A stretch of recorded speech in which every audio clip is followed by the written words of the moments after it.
৩০০ বছর ইউরোপিয়ানরা আমাদেরকে শাসন করেছে। আমাদের শিক্ষিত লোকেরা ওখানে গিয়ে বলে যে ইংল্যান্ডে কত সুন্দর শান্তি, ফ্রান্সে কত সুন্দর শান্তি, জার্মানিতে কত ন্যায় বিচার। তাহলে আমার প্রশ্ন, তোমরাই তো আমাদেরকে শাসন করলা, এখানে শান্তি নাই কেন? তাহলে কথা হচ্ছে কি, আপনি ইউরোপে যে শান্তির কথা বলেন, শান্তি এখন আমি যদি বলি, এখানে অনেক লম্বা কথা, সংক্ষেপে বলি, বাংলাদেশের মধ্যে সবচাইতে নিরাপদ জায়গা আপনি যদি বলতে পারেন গুলশান। গুলশানে কয়েকটা লেন আছে বা কয়েকটা জায়গা আছে, এরিয়া আছে, এটা বড় লোকরা বসবাস করে, খুব সংরক্ষিত এলাকা। এখানে ধরেন চুরি ডাকাতি হয় না, মব হয় না। তো সারা বাংলাদেশের চিত্র কিন্তু গুলশানের চিত্র নয়।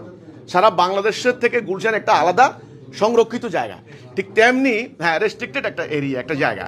তেমনি ইউরোপের কিছু রাষ্ট্র, তারা শতাব্দীর পর শতাব্দী ধরে মুসলমানদেরকে শাসন করেছে, শোষণ করেছে।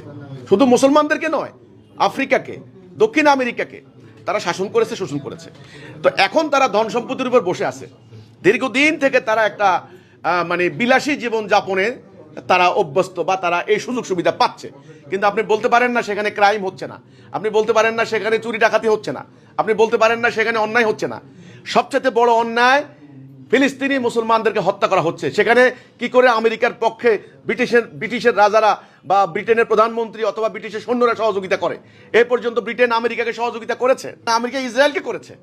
তো তাহলে এত বড় মানবাধিকার লঙ্ঘন যারা করতে পারে, তারা কি করে শান্তির দেশ হতে পারে? তারা কি করে মানে গণতন্ত্রের বার্তাবাহক হতে পারে? আমার প্রশ্ন হচ্ছে এটা। তো কাজে আমি 100% নিশ্চিত করে বলতে পারি, সেখানেও শান্তি নেই।